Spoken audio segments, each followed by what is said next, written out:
નમસ્કાર, કરુણા ટોક્સમાં સૌનું સ્વાગત છે ને હું છું કૌશિક મહેતા. જીવનનું મેનેજમેન્ટ કેમ કરવું ને આ સૌથી અઘરો મુદ્દો છે અને દરેકને આ સમસ્યા નડતી હોય છે. મેનેજમેન્ટ કેમ કરવું? જીવનમાં ઘણી બધી એવી સ્થિતિઓ આવે જ્યારે તમે નિર્ણય લેવામાં ભૂલ કરો, મોડું કરો, ખોટો નિર્ણય લો, આવું બધું થતું હોય છે. ત્યારે તમને કોણ કામ લાગે? આ સૌથી મહત્ત્વની વાત છે આજના સંદર્ભમાં. અને તમને જરા આશ્ચર્ય થશે કે આવી સ્થિતિમાં તમને હનુમાનજી કામ લાગે. આ પણ જરા આશ્ચર્ય થશે, પણ જો તમે હનુમાનજીના વાણી અને વર્તનનો બરાબર અભ્યાસ કરો તો તમને એમ લાગશે કે હનુમાનજી એ મેનેજમેન્ટ ગુરુ છે. તમારા જીવનમાં ક્રાઇસિસ કોઈ આવી, તમારા જીવનમાં કોઈ કોમ્યુનિકેશન ગેપ પડ્યો, તમારા જીવનમાં લીડરશિપની સ્થિતિ આવી, તમારા જીવનમાં કોઈ નિર્ણાયક સ્થિતિ આવી, તમારા જીવનમાં ડિસિપ્લિનની વાત હોય, આવા બધા મુદ્દાઓ ઉપર સૌથી સારા માર્ગદર્શક છે હનુમાનજી. અને હનુમાન જયંતિ આવી રહી છે એટલે આપણે આજે હનુમાન એટલે મેનેજમેન્ટ ગુરુ એ વિશે વાત કરવાના છીએ. અને વાત કરવા માટે આપણી સાથે જોડાયા છે ભરતભાઈ દુદકિયા. ભરતભાઈ દુદકિયા બહુ જાણીતું નામ છે. બોડી લેંગ્વેજ અને માઇન્ડ ટ્રેનિંગના માસ્ટર છે. નેશનલ પ્રાઇમ એ તાલીમ આપે છે. બહુ મોટું નામ છે ને એનાથી પણ આગળ જઈને ઘણી બધી શાસ્ત્રોક્ત જે પોલિસી છે અથવા તો એ આર્ટ છે એના પણ માહેર છે અને મોટિવેશનલ સ્પીકર પણ છે. ઘણી બધી શાળા, કોલેજ, કોર્પોરેટ કંપનીઝ, NGOsમાં એમના પ્રવચનો થઈ ચૂક્યા છે. એમની સાથે આજે હનુમાન એ મેનેજમેન્ટ ગુરુ એ વિશે સંવાદ કરવો છે. ભરતભાઈ, આપનું ખૂબ ખૂબ સ્વાગત છે. નમસ્કાર. આપણે હનુમાનજીને મેનેજમેન્ટ ગુરુ ગણવા હોય તો શું કારણ તમે આપો કે આ મેનેજમેન્ટ ગુરુ છે? બહુ સારી વાત કરી કૌશિકભાઈ. તમે એમ કીધું કે મેનેજમેન્ટ, લીડરશિપ, બરાબર, સફળતા, સક્સેસ, આ વાત કરવા જઈ રહ્યા છીએ. પણ મિત્રો, આજે હું કોઈ MBA બિઝનેસ સ્કૂલ કે MBAની બુકમાંથી વાત નથી કરવાનો. બરાબર. આજે એની આપણે વાત નથી કરવી. આજે આપણે જે શીખીશું એ એક એવા ગુરુ કે જે દુનિયાના લીડરશિપ કેસ સ્ટડીમાં કહી શકાય એવા ગુરુ. અને હું વાત જે આજે કરી રહ્યો છું મિત્રો, એ 2 તારીખે હનુમાન જયંતિ આવે છે. 2 એપ્રિલે. 2 એપ્રિલે. જી. એ 2 એપ્રિલને હનુમાન જયંતિને 2 દિવસ અગાઉ આપણે આજે હનુમાનજીને મેનેજમેન્ટ ગુરુ તરીકે હાલો આપણે એને જોઈએ અને એમાંથી આપણે શીખીએ. મેન તો જો આપણે હનુમાનજીને ખૂબ આજની તારીખે કૌશિકભાઈ કોર્પોરેટ દુનિયામાં હોત ને હનુમાનજી, તો વર્લ્ડ બેસ્ટ લીડર, સ્ટ્રેટેજિક, બહુ સરસ, અને એજ્યુકેટર તરીકે એની ગણના આજે થતી હોત હનુમાનજી. બહુ સાચી વાત. પણ મારે કેટલાક એના પેરામીટર્સ છે એની એ લઈને આપણે વાત કરવી છે. લીડરશિપની વાત કરીએ તો હનુમાનજીનો એક પ્રસંગ છે કે એમની પાસે કોઈ સેના નથી, પણ એમને સેના વગર જે કામ કર્યું, માની લો કે લંકામાં લંકા દહનની આખી જે વાત છે અને આખરે લંકા વિજય થાય છે, તો એનું શ્રેય પોતે નથી લેતા, એ ભગવાન શ્રી રામને એ બધી ક્રેડિટ આપે છે. લીડરશિપનો આ સૌથી મોટો ગુણ છે. ભરતભાઈ, તમે એક લીડર તરીકે હનુમાનજીને કઈ રીતે જુઓ? હા, જો એક લીડરશિપ છે ને, મોટા ભાગે આપણને MBAમાં અને બીજે બધે એવું શીખવાડવામાં આવે છે કે ઓટોક્રેટિક લીડર, ડેમોક્રેટિક લીડર, આવા લીડર, સાહેબ Hanumanji is not a devotional, he is a excellence in his work. અને હનુમાનજીની લીડરશીપ છે ને એને અમે મેનેજમેન્ટમાં સર્વન્ટ લીડરશીપમાં સરખાવીએ. વાહ, બહુ સરસ. સાહેબ સર્વન્ટ લીડરશીપ હોય ને, લીડર હોય ને એ ઓલવેઝ પૂજાય. બરાબર. આ પહેલાં એક આ જ વાત એટલે કરું છું કે કૃષ્ણએ સર્વન્ટ લીડરશીપ બતાવી. બરાબર. એણે યુદ્ધમાં જો એનું ચક્ર ફરીને મૂક્યું હોત તો સામે નાશ જ હતો. બરાબર. પણ એણે શું કીધું, હું રથ હલાવીશ, અર્જુન તું જીત. જી જી જી. આ સર્વન્ટ કૃષ્ણ પૂજાના, અર્જુનનો પૂજાનો. બરાબર.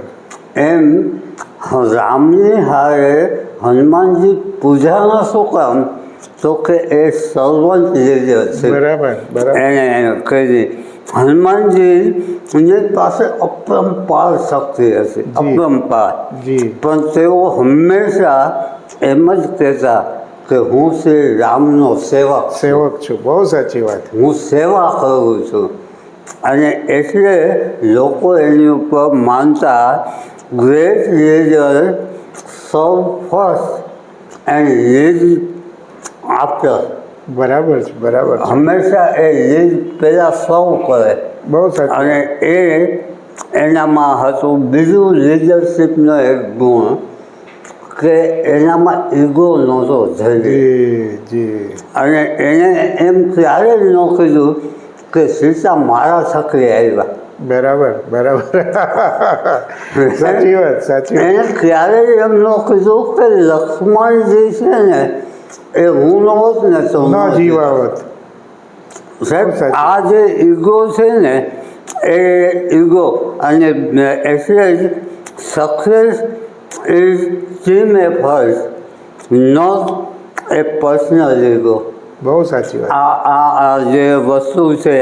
અને બીજો મેં પોઈન્ટ લખ્યો છે કે ટ્રસ્ટ બિલ્ડિંગ.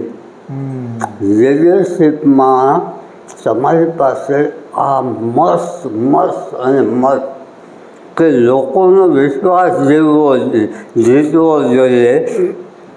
શ્રી રામે સૌથી મોટા કામ જે હતા ને વનવાસ દરમિયાનના, એ કોને સોંપ્યા? બરાબર. તો કે હનુમાનજીને સોંપ્યા. જી જી. બાકી બધાને સોંપ્યા હતા પણ એ નાના કામો હતા. જી જી. એટલે એ કારણ કે ટ્રસ્ટ ઇઝ ઇક્વલ ટુ આપણે જે ગણીએ ને એ કન્સિસ્ટન્સી અને ઇન્ટિગ્રિટી.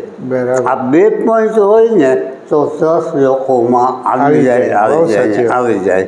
ના, બહુ સરસ રીતે તમે લીડરશીપના ગુણને વર્ણવ્યો. અને બીજું છે કોમ્યુનિકેશન બહુ મહત્ત્વનું છે. તમે કોઈની સાથે વાત કઈ રીતે કરો છો, વાતને કઈ રીતે મૂકો છો, આ પણ બહુ મહત્ત્વનું છે. અને હનુમાનજીનો એક બહુ જાણીતો પ્રસંગ છે કે ઋષિ મુનક પર્વત ઉપર પહેલી વાર જ્યારે શ્રી રામને મળ્યા અને એમણે જે વાતની રજૂઆત કરીને રામ એટલા બધા રાજી થયા, ઇમ્પ્રેસ થયા એમ પણ કહી શકાય. ને પછી એણે લક્ષ્મણને એમ કહ્યું કે જો આવી વાણી દરેક પાસે હોય ને તો તમે જગ જીતી જાઓ. વાહ. એટલે આ કોમ્યુનિકેશન છે એ બહુ મહત્ત્વની કળા છે. જી. તમે કોમ્યુનિકેશનનો બહુ સરસ કે લક્ષ્મણજીને રામે એમ કીધું કે આવી કોમ્યુનિકેશન સ્કીલ. બરાબર. એટલે સાહેબ હું એમાં એ જ એક કરું કે રામે એમ કીધું કે હનુમાન તું જા સીતાની શોધમાં. જી જી જી. હવે એ સીતાની શોધમાં ગયા ને, સીતાજી તો ઓળખતા જ નહોતા. બરાબર. સીતાજીનું હરણ થયું એના પછી લક્ષ્મણજીએ રામે ને હનુમાન મળ્યા રામને, પણ એને કીધું તું જા. હવે સીતાજી ઓળખતા નહોતા, વાનર સ્વરૂપ. અને ત્યારે આ હનુમાનજીની આ સ્કીલ અદ્ભુત હતી. અને જ્યારે સીતાને મળે છે ને ત્યારે એણે રિસ્પેક્ટફુલ વાત કરી આ કોમ્યુનિકેશનમાં પહેલું. અને એને એટલા રિસ્પેક્ટ કે માં હું તમારો દીકરો છું આમ તેમ એમ કરી અને પછી ક્લિયર વાત બધી કરી દીધી બરાબર. કે આમ અને આમ. અને સીતાને કન્વિન્સ કરાયો કે આ રામની રીતે. બરાબર. આ જે કોમ્યુનિકેશન કર્યું ને સાહેબ, સીતા જેવા સતીને કન્વિન્સ કરાવવા ને એ કોઈ જેવા તેવા અઘરું કામ. એ ત્યાં હનુમાનજીએ કહ્યું. એટલે આપણે એમાંથી એક લેસન એ લેવાનું છે કે right word at right time is equal to perfect communication. ક્યાં બાત હે, વાહ, બહુ સરસ. અને જીવનમાં સૌથી મહત્ત્વની વાત એ છે કે તમારે કઈ સ્થિતિમાં કેવો નિર્ણય લેવો. મોટા ભાગે લોકો આ વાતમાં ચૂક કરે છે અને પછી સમસ્યાઓ ઊભી થાય છે. એટલે ડિસિઝન મેકિંગ છે ને એ બહુ મત છે. એમાં ઘણા બધા રિસ્ક પણ હોય છે. હનુમાનજીએ તો કેટલા બધા રિસ્ક લઈને કામ કર્યું છે ને પાછા સફળ પણ થયા છે. એવા અનેક દાખલાઓ તમે આપી શકો. ભરતભાઈ, આ જે ડિસિઝન મેકિંગ છે ને એમાં જે જોખમ છે એને તમે પાર કરી જાઓ ત્યારે પરિણામ મળતું હોય છે. જો તમે બે શબ્દ યુઝ કર્યા, ડિસિઝન મેકિંગ અને રિસ્ક ટેકિંગ. આ બે આમ તો સાથે જ આવે. જી જી. કારણ કે ડિસિઝન લ્યો ત્યારે રિસ્ક હોવું જોઈએ. બરાબર. હનુમાનજીને જ્યારે સમુદ્ર પાર કરવો હતો સીતાની શોધ માટે, ત્યારે નક્કી નહોતું કે આ પાર કરી શકે કે નહીં. બરાબર. કોઈએ એમ કીધું કે હું જોઈ શકું પણ હું ઉડી ન શકું. કોઈએ એમ કીધું કે મારી પાસે જઈ શકું આવી ન શકું. આમ તેમ હનુમાનજી બેઠા હતા અને એને યાદ કરાવી કોઈએ શક્તિ. અને ત્યારે એને જમ્પ મારી અને જ્યારે એ સમુદ્ર પાર કરતા હતા ને ત્યારે એને રિસ્ક તો લીધું પણ એમાં ઓબ્સ્ટેકલ આવ્યા ત્યારે એના ડિસિઝન કેવા હતા. એને સિંહાસ્ત નામની કે એવી કોઈ રાક્ષસી સમુદ્રમાં જે પડછાયા જ પકડતી અને હનુમાનજીની સ્પીડ ધીમી થઈ ને એને ઇમિડિયેટ ડિસિઝન લીધું કે નીચે કોઈક એવું છે કે જેને મારે ખતમ કરવું પડે. બરાબર. અને એણે નીચે જઈ એની પર પ્રહાર કરી ખતમ કરી. હવે જુઓ આ પાર કર્યું ને કૌશિકભાઈ, એના પછી સમુદ્રે કીધું કે લાવો ને પરીક્ષા લેવાની. બરાબર. જો આ ડિસિઝન અહીંયા એણે પર્વતને ઉપર લઈ આવ્યા અને એમ કીધું હનુમાનજી આરામ કરી દે. બરાબર. તમે આરામ કરો. એટલે હનુમાનજીએ પહેલું પર્વત ઉપર હાથ મૂકી અને કીધું કે તે મને આવીને સહાય કરી બરાબર, પણ હું રામનું કાર્ય કરવા જાઉં છું. કાર્ય પહેલાં પછી આરામ. આ ડિસિઝન જે છે ને બરાબર સાહેબ, એનો સરસ મજાનો શ્લોક છે ભરતભાઈ. રામ કાજુ કિન્હે બિનુ મોહી કહા વિશ્રામ. વાહ વાહ. જ્યાં સુધી તમારું લક્ષ્ય પૂરું ન થાય ત્યાં સુધી આરામની વાત નથી. બરોબર. બહુ સરસ, બહુ મજાની વાત તમે કરી. અને જી એટલે જો ડિસિઝનમાં બરાબર. Believe in your potential. તમારા પોટેન્શિયલ ઉપર વિશ્વાસ અને કેલ્ક્યુલેટિવ રિસ્ક, આ બે એનું જ્યારે ઓલું છે ત્યારે હજી એક કેસ સ્ટડી આપણે જોઈએ. સંજીવની જડીબુટી લેવા જ્યારે સુસેન નામના વૈદ્ય કીધું અને એને કહ્યું કે ભાઈ એમાં આ પર્વત ઉપર હિમાલયમાં આખો છે.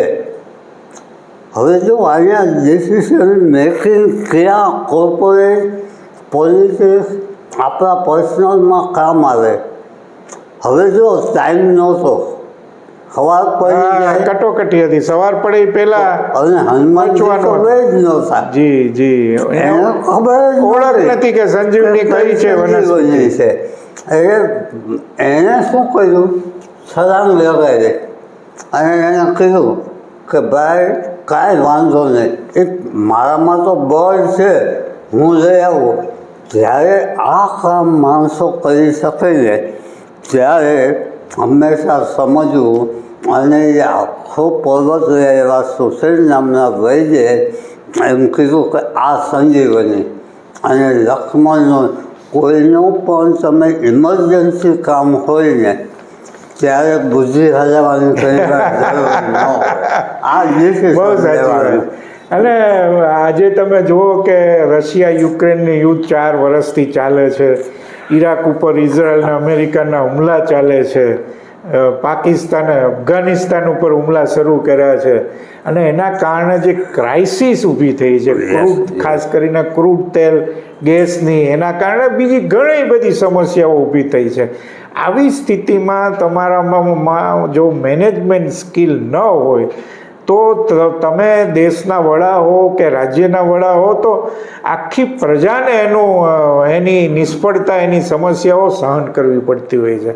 આ ક્રાઇસિસ મેનેજમેન્ટ હનુમાનજીની દ્રષ્ટિએ બહુ મહત્વનો મુદ્દો છે, એના વિશે વાત કરો. બહુ સરસ કૌશિકભાઈ. આજના યુગમાં ક્રાઇસિસ મેનેજમેન્ટ અને હનુમાનજીને આપણે લિંક કરીએ તો હનુમાનજી આપણને બધું શીખવાડી રહ્યા છે. આપણે પહેલો દાખલો લઈએ કે લંકા દહન. બરાબર. હવે આ લંકા દહન જ્યારે થયું ત્યારે પરિસ્થિતિ એવી થઈ, એને પકડીને બેહાડી દીધા. બરાબર. એટલે એને એમ કીધું કે આ વાનરની તાકાત છે ને એની પૂંછડીમાં હોય. બરાબર. રામાને ખબર હતી એટલે એને કીધું કે આની પૂંછડી સળગાવો, એટલે એને મોટી મોટી કરી દીધી. હવે જુઓ, કપડાં રાવણના, બરાબર, તેલ રાવણનું, બરાબર. અને ઓને સળગાવ્યું એટલે એને પૂંછડી નાની નાની કરતા ગયા. અને વાનરનો સ્વભાવ છે એનો એને લાભ લીધો ક્રાઇસિસ મેનેજમેન્ટ, કે એક બિલ્ડિંગમાંથી બીજા બિલ્ડિંગમાં, બીજા બિલ્ડિંગમાં એમ કરી અને ટેન્શન તો એને યુદ્ધ પહેલાં જ આપી દીધું હતું. કોકના પૈસે, કોકના ઓલાએ સારું ઓલું કરી અને બધું હળગાવી અને પોતે પાછા આવી ગયા. કારણ કે એને ખબર હતી. કૌશિકભાઈ, આ બહુ ઓછા લોકો કથામાં કહે છે, પણ ઓછા લોકોને મેનેજમેન્ટને આ ખબર છે કે મેનેજમેન્ટમાં આ વસ્તુ લંકાની ચોખ્ખી કરતી હતી.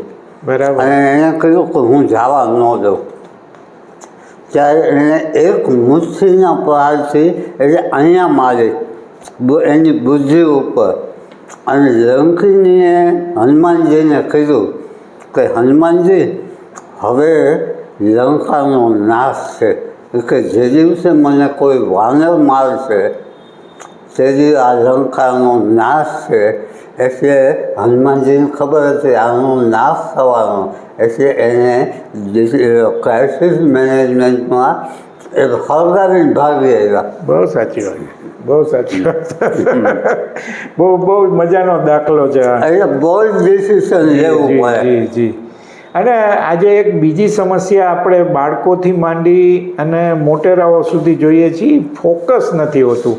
બાળકો એમ કે ચંચળતા, અભ્યાસમાં ધ્યાન નથી, ડિસિપ્લિન નથી. ડિસિપ્લિન ન હોવાના કારણે જીવનમાં તમે સફળતાથી દૂર રહો છો. આ બહુ મહત્ત્વનો મુદ્દો છે. તમારે જો સફળ થવું હોય તો તમારે ફોકસ થવું પડે છે અને ડિસિપ્લિનથી કામ કરવું પડે છે, તો તમને સફળતા મળે છે. હનુમાનજી પાસેથી આ ફોકસ અને ડિસિપ્લિન કેમ શીખવું એ ભરતભાઈ તમે કહો. બહુ સરસ. ફોકસ હનુમાનજી પાસે જે હતું ને એવું તો કદાચ આપણને બીજે જોવા પણ નહીં મળે. હનુમાનજીનું ફોકસ કેવું હતું? એક જ કે હું શ્રી રામનું કાર્ય કરું. એના સિવાય એનું કંઈ સીતા કે લંકા કે વાં કે ત્યાં બાજવા જવું કે સુગ્રીવને બચાવો ઓને આમ કરું, એ ફોકસ જ નહોતું. બરાબર. હું મારો જન્મ શ્રી રામના કાર્ય માટે છે, એટલે એના કાર્યમાં, એટલે એના ઉપરથી લેસન એક લેવું જોઈએ.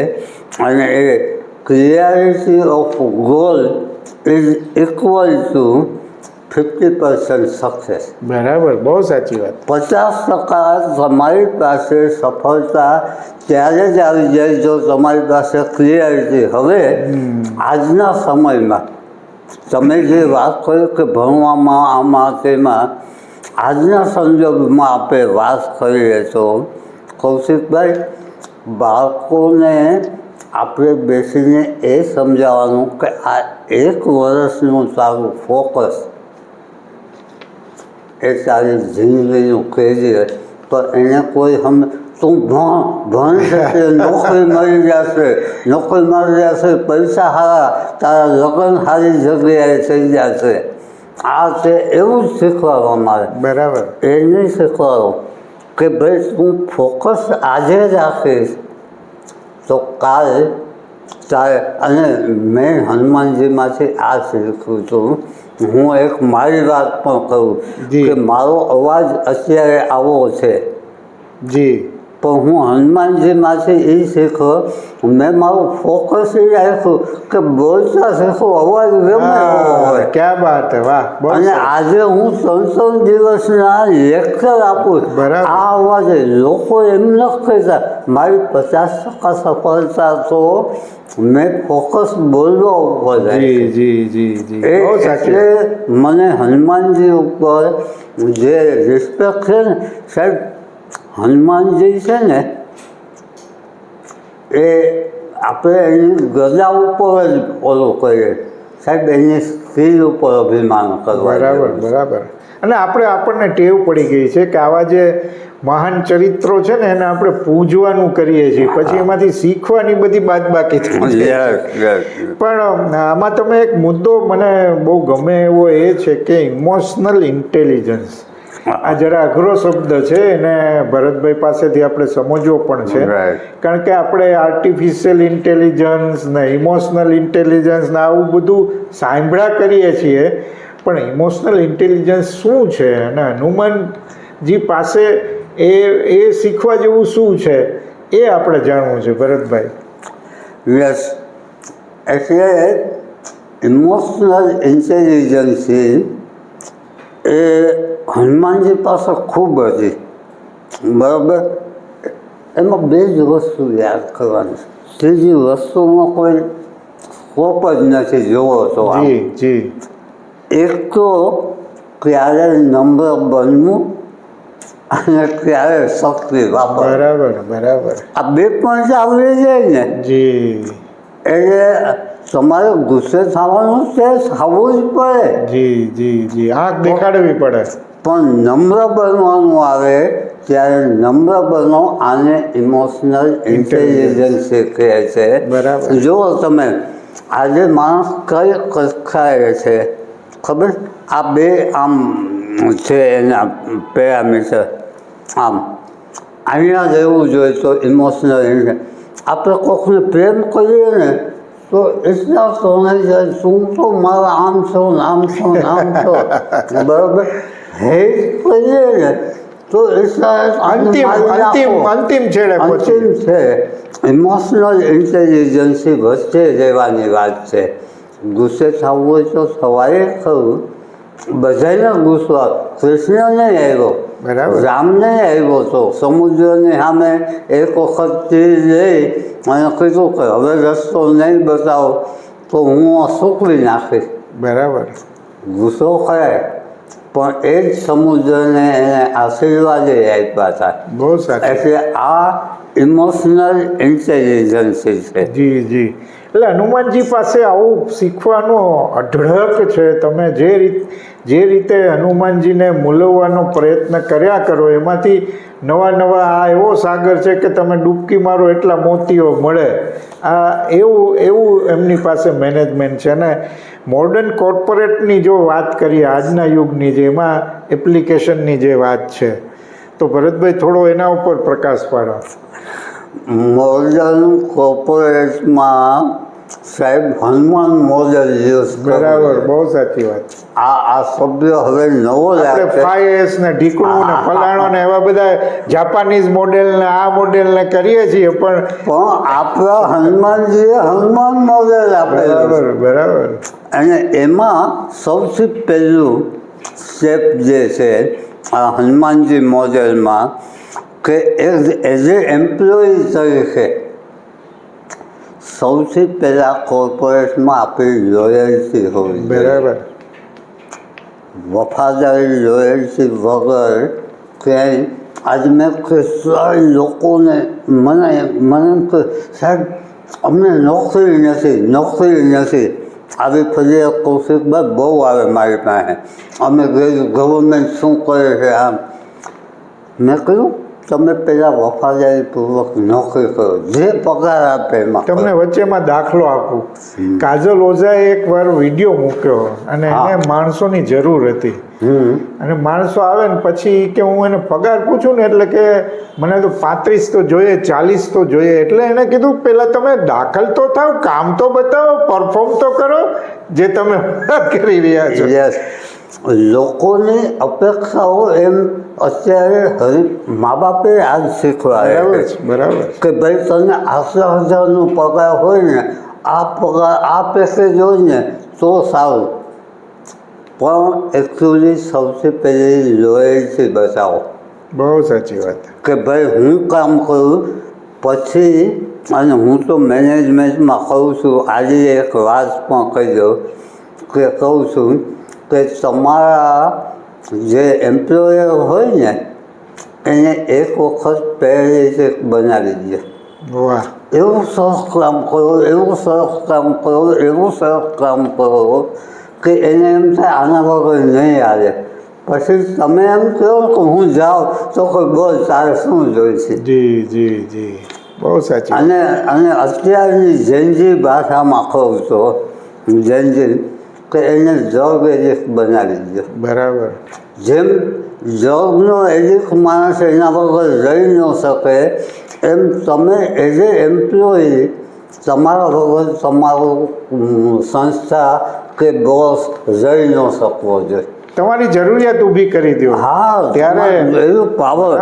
બીજું જે છે એ હાર્ડ વર્કિંગ. જી હંમેશા તમારું કામ હનુમાનજીએ આ શીખવાડ્યું કે તમારું હાર્ડ વર્કિંગ તો ખૂબ જ હોવું જોઈએ, એના વગર નહીં આવે.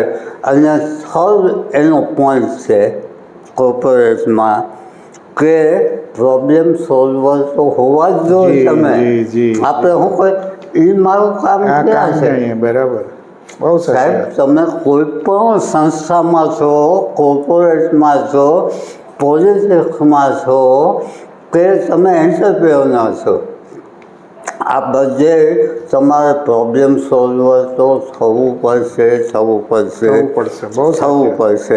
અને બીજું મોડેલમાં થોડુંક એડ કરું છું કૌશિકભાઈ કે લીડર તરીકે કોર્પોરેટમાં બરાબર કેવી રીતે હનુમાન મોડેલમાં તો ઇન્સ્પાયર યોર ટીમ. તમારી ટીમને પ્રેરણા આપો. બરાબર. તમારી ટીમને તમે આદેશનો આજના યુગની એક વાત વચ્ચે કરવું રિલેવન્ટ નથી પણ ટ્રમ્પ એમ કહે કે ઈરાન ઉપર એને અમે ઈરાકને હુમલો કરીએ તો આ બધા દેશો જે હતા ને બીજા બધા યુરોપિયન કન્ટ્રી એને કીધું કે ભાઈ અમારે શું લાગે વળે કે બરાબર છે. એની ટીમને ઇન્સ્પાયર ન કરી શકાય. નહીં તો એને તો એને કોન્ટેક્ટ હતા કે અમે બાજુએ તમારે આવવાનું. બરાબર. પણ એણે એમ કીધું અને બિલ્ડ ટ્રસ્ટ તમારી ઉપર. જો આજે લડાઈ થાય છે એમાં જે લડે છે એની ઉપર લોકોનો વિશ્વાસ જ નથી.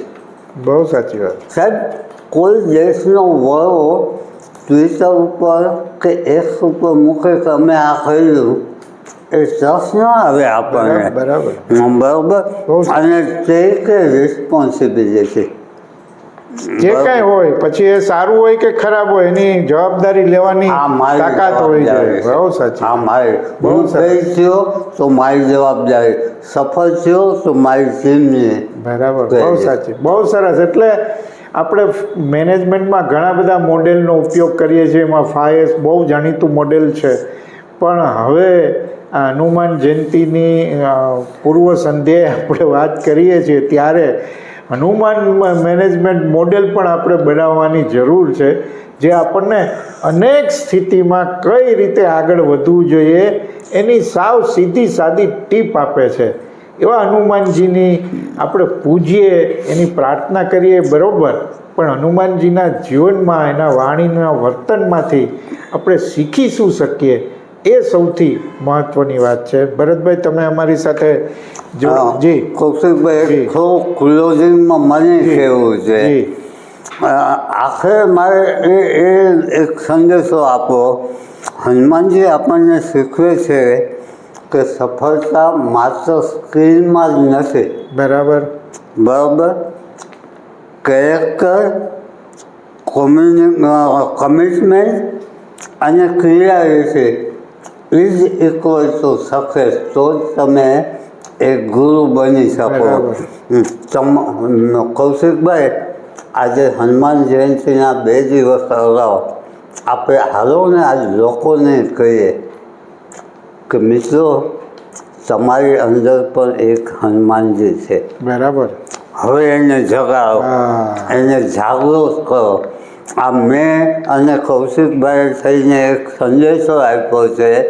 આપણે કોઈને મારવા નથી, આપણે શક્તિનું પ્રદર્શન ન કરવું, પણ આપણે હનુમાનજીની મેનેજમેન્ટ ગુરુની ટેકનિકને લાવો ને હવે સમજીએ.